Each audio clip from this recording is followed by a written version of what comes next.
Saudi আরবে বাংলাদেশি শ্রমিকদের জীবন এখন চরম অনিশ্চয়তার মুখে। কফিল বা নিয়োগকর্তাদের সীমাহীন প্রতারণা ও দুর্নীতির কারণে বৈধ হয়েও কয়েক লাখ প্রবাসী এখন অবৈধ বা পলাতক হিসেবে মানবেতর জীবন কাটাচ্ছেন।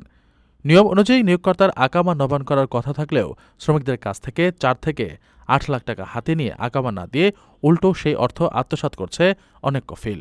আকামা না থাকায় পুলিশের ধরপাকড় এড়াতে প্রায় 1.5 লাখ বাংলাদেশি শ্রমিক বর্তমানে আত্মগোপনে রয়েছেন। অনেকে কারাগারে মানবেতর দিন কাটাচ্ছেন, আবার কেউ কেউ কফিলদের মধ্যযুগ নির্যাতনের শিকার হচ্ছেন। ঢাকার রিক্রুটিং এজেন্সিগুলো ভালো কাজের প্রলোভন দেখিয়ে 10 থেকে 12 লাখ টাকা নিয়ে শ্রমিকদের পাঠালেও সেখানে গিয়ে তারা প্রতিশ্রুত বেতনও কাজ পাচ্ছেন না।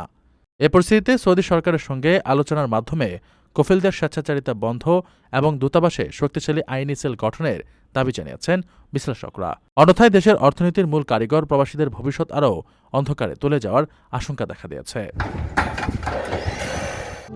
প্রবাসীদের জন্য নির্মাণ হচ্ছে দেশের প্রথম স্মার্ট সিটি, যেখানে থাকছে স্কুল, মসজিদ, হাসপাতাল, সুইমিং পুল, হেলিপ্যাড, পাঠাগার, জিম, সুপারমার্কেট, শিশু পার্ক সহ সকল নাগরিক সুবিধা। মাত্র 30 লাখ টাকা বিনিয়োগে মিলছে আকর্ষণীয় ফ্ল্যাট। প্লাটিনাম ইনভেস্টরদের জন্য ঢাকা বিমানবন্দরে ভিআইপি প্রোটোকল সুবিধা। বিস্তারিত জানতে যোগাযোগ করুন স্ক্রিনে দেয়া হোয়াটসঅ্যাপ অথবা ইমো নাম্বারে।